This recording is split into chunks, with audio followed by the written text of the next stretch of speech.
I'm here with Capital District Captain Maggie Grimmer. And Maggie, how does it feel to get that last win in the SO Cup in front of your hometown fans?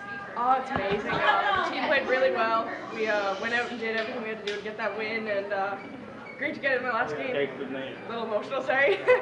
That's quite all right. And now that you're finished with Capital District, you're committed to UPEI in the fall for hockey. Tell me, how excited are you about that opportunity? I'm very excited for that opportunity. They did amazing this year. They brought the AUS Championship home, and it's really good to be joining that program. Got a few friends from Canada Games on it. Should be really great. And finally, how can you sum up your overall experience this week at the SO Cup? It's just been amazing. We surpassed so many expectations as the host team PEI. I'm just really proud of the team in there. I'm here with Capital District head coach Scott McCabe. And Scott, tell me, what was going through your mind as the final seconds ticked off to get you guys the win in the last game? Well, I was just hoping they were short-handed near the end. I was just hoping that they chipped it out, which they did. And once they got it out, I heard the roar of the crowd. You could feel the legs come back into the girls on the ice. I knew once we got it out there in those last few seconds that we would be able to really win the games. But it felt great, especially it's the last game of the year, especially for the five girls that are moving on. It's a really great feeling. And you mentioned the five graduating students from the program, I suppose. Did you have any message for them before or after the game? Just kind of talking about, how proud you are of them? Well, I just more or less went over in the dressing room before the game. I mean, regardless of the outcome of this game, we had a tremendous season. We only lost 3 games in the regular season here. We're a really small team. We only carry 15 skaters on our team. I thought we performed remarkably well. Maybe played over our head last year, but they certainly realized that I told them to believe in their skills. They got better as the tournament went on, and they played a great game here again. So, my message to those players was just to, go out winners and play hard this year, especially when near the end we had a timeout. I told the girls that were on the ice, the third-year players, this is your last shift of the year. This is it for you girls in minor hockey. And, you could see the tears coming down their face, and it was a pretty emotional moment. And finally, even though you guys are out of the running for medal contention, how was the overall SO Cup experience for you? It was fantastic. The big thing for me is trying to, the people that were in the stands, it was great to see the elementary schools get here.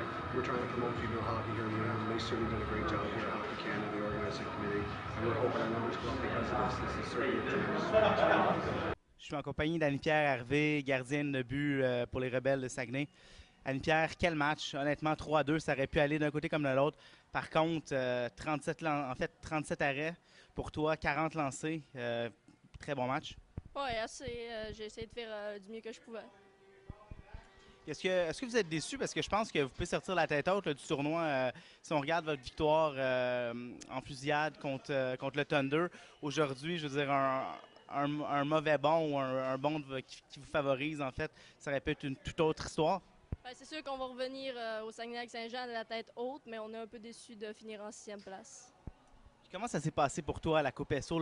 Parle-nous de ta première expérience, de votre première expérience en tant qu'équipe.